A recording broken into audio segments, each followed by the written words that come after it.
हिंदी के महान लेखक जयशंकर प्रसाद जी द्वारा लिखित कहानी समुद्र संतरण में आप सभी का बहुत बहुत स्वागत है। तो आइए सुनते हैं समुद्र संतरण। क्षितिज में नील जलधि और व्योम का चुंबन हो रहा है। शांत प्रदेश में शोभा की लहरियां उठ रही हैं। गोधूली का करुण प्रतिबिंब बेला की बालुकामयी भूमि पर दिगंत की तीक्षा का आह्वान कर रहा है। नारिकेल के निभृत कुंजों में समुद्र का समीर अपना नीड़ खोज रहा था। सूर्य लज्जा या क्रोध से नहीं, अनुराग से, लाल किरणों से शून्य अनंत रस निधि में डूबना चाहता है। लहरियां हट जाती हैं। अभी डूबने का समय नहीं है, खेल चल रहा है। सुदर्शन कृति के उस महाअभियान को चुपचाप देख रहा है। इस दृश्य में सौंदर्य का करुण संगीत था। कला का कोमल चित्र नील धवल लहरों में बनता बिगड़ता था। सुदर्शन ने अनुभव किया कि लहरों में सौर जगत झोंके खा रहा है। वह उसे नित्य देखने आता, परंतु राजकुमार के वेश में नहीं। उसके वैभव के उपकरण दूर रहते। वह अकेला साधारण मनुष्य के समान उसे देखता। निरीह छात्र के सदृश इस गुरु दृश्य को कुछ अध्ययन करता। सौरभ के समान चेतन परमाणुओं से उसका मस्तक भर जाता। वह अपने राज मंदिर को लौट जाता। सुदर्शन बैठा था किसी की प्रतीक्षा में। उसे न देखते हुए मछली फांसने का जाल लिए एक धीवर कुमारी समुद्र तट से कगारों पर चढ़ रही थी, जैसे पंख फैलाए तितली। नील भ्रमरी सी उसकी दृष्टि एक क्षण के लिए कहीं नहीं ठहरती थी। श्याम सलोनी गोधूली सी वह सुंदरी सिकता में अपने पद चिन्ह छोड़ती हुई चली जा रही थी। राजकुमार की दृष्टि उधर फिरी। सायंकाल का समुद्र तट उसकी आंखों में दृश्य के उस पार की वस्तुओं का रेखा चित्र खींच रहा था। जैसे वह जिसको नहीं जानता था उसको कुछ कुछ समझने लगा हो, और वही समझ, वही चेतना एक रूप रखकर सामने आ गई हो। उसने पुकारा, सुंदरी। जाती हुई सुंदरी धीवर बाला लौट आई। उसके आंखों में मुस्कान, आंखों में वीणा और कपोलों पर यौवन की आभा देख रही थी, जैसे नील में खंड के भीतर स्वर्ण किरण अरुण का उदय। धीवर बाला आकर खड़ी हो गई, बोली, मुझे किसने पुकारा? मैंने क्या कहकर पुकारा?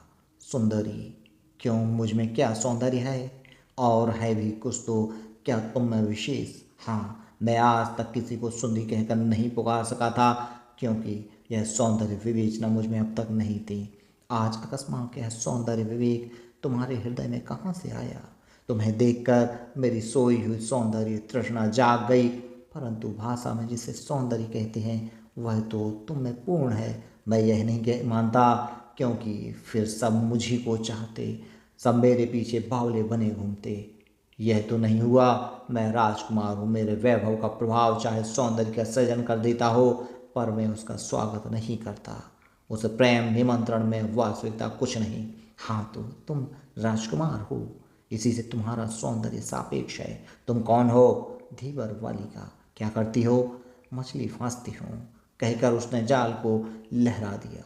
जब इस अनंत एकांत लहरियों के बहाने से प्रकृति अपनी हंसी का चित्र दत्त चित्त होकर बना रही है, तब तुम उसी के अंचल में ऐसे निष्ठुर काम करती हो। निष्ठुर है तो, पर मैं विवश हूँ। हमारे द्वीप के राजकुमार का परिणय होने वाला है।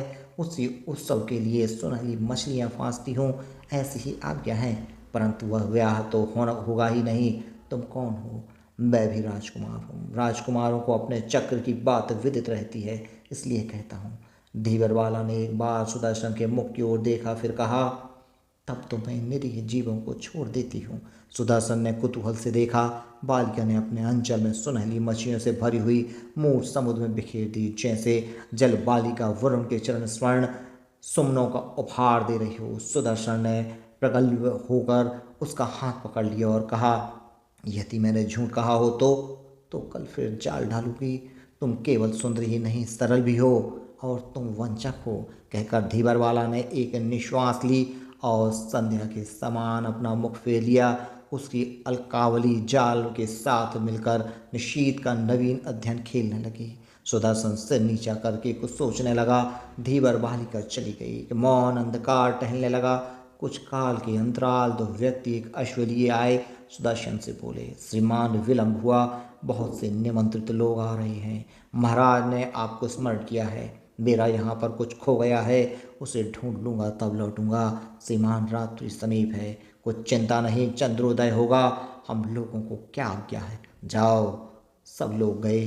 राजकुमार सुदर्शन बैठा रहा। चांदी का थाली रजनी समुद्र से कुछ समृद्ध भिक्षा लेने आई। उदास सिंधु देने के लिए उमड़ उठा। लहरियां सुदर्शन के पैर चूमने लगीं।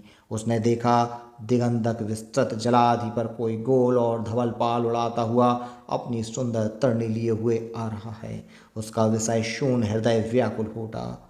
उत्कट प्रतीक्षा, दिगंत गामिनी अभिलाषा उसकी जन्मांतर की स्मृति बनकर उस निर्जन प्रकृति के रमणीयता की समुद्र गर्जन में संगीत की सृष्टि करने लगी। धीरे धीरे उसके कानों में कोमल अस्फुट नाद गूंजने लगा। उस दूरागत स्वर्गीय संगीत ने उसे अभिभूत कर दिया। नक्षत्र माली प्रकृति हीरे नीलम से जड़ी पुतली के समान उसकी आंखों का खेल बन गई। सुदर्शन ने देखा, सब सुंदर है। आज तक जो प्रकृति उदार चित्र बनकर सामने आती थी, उसे हंसती हुई मोहनी और मधुर सौंदर्य ओतप्रोत दिखाई देने लगी। अपने में और सब में फैली हुई उस सौंदर्य की विभूति को देखकर सुदर्शन की तन्मयता उत्कंठा में बदल गई। उसे उन्माद हो चला। अच्छा होता कि वह समुद्र बन जाए, उसकी उद्वेलित लहरों में चंद्रमा की किरणें खेलें और वह हंसा करे। इतने में ध्यान आया वह धीवर बालिका का। इच्छा हुई कि वह भी वरुण कन्या सी चंद्र किरणों से लिपटी हुई उसके विशाल वक्ष हृदय में विहार करे। उसकी आंखों में गोल धवल पल वाली नाव समा गई। कानों में स्फुट संगीत भर गया। सुदर्शन उन्मत्त था। कुछ पद शब्द सुनाई पड़े। उसे ध्यान आया कि मुझे लौटा ले जाने के लिए कुछ लोग आ रहे हैं। वह चंचल उठा। फेनेल जलादि में फंद पड़ा, लहरों में तैर उठा।